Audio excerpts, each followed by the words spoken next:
Biker Bush. The US president goes for a ride as students take to the streets.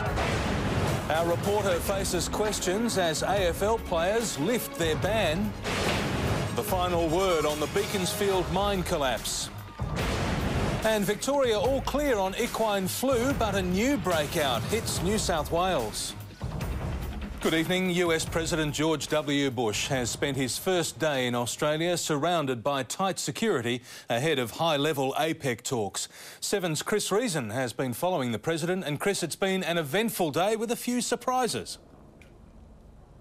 Yes, good evening, Peter. Well, George Bush's itinerary started with the formalities you'd expect of an American president. First, meetings with Prime Minister John Howard and then lunch with the troops. But then he did something we didn't expect. Mr. Bush went bush, mountain bike riding on Sydney's North Shore. We'll have exclusive pictures of that in just a moment. Tonight, though, Mr. Bush is across the harbour at Kirribilli, having drinks with Governor-General Mike Jeffrey before dinner with the Howards.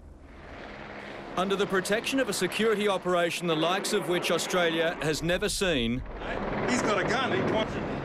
US President George W. Bush took his 20-car motorcade from the Intercontinental this morning for his first appointment at Prime Minister John Howard's office just up the street.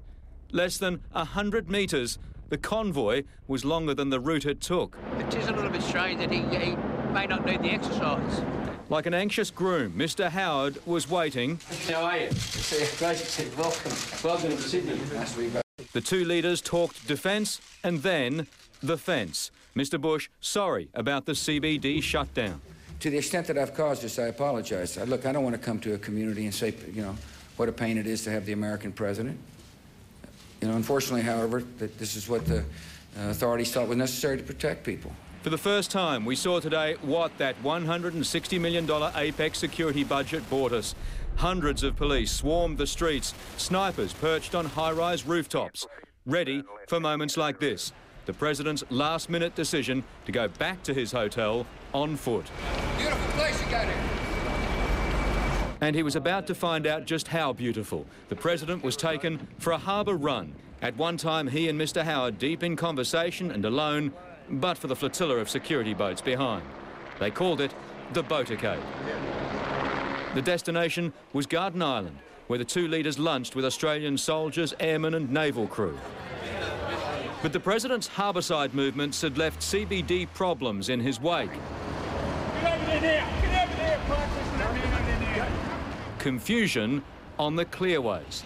You've got other vehicles, you've got people on the road as well, so take your time. Harder for others trying to walk the city. They've made it rather difficult for us, you know. Well, it's an overkill. It's an overkill? Yeah, absolutely.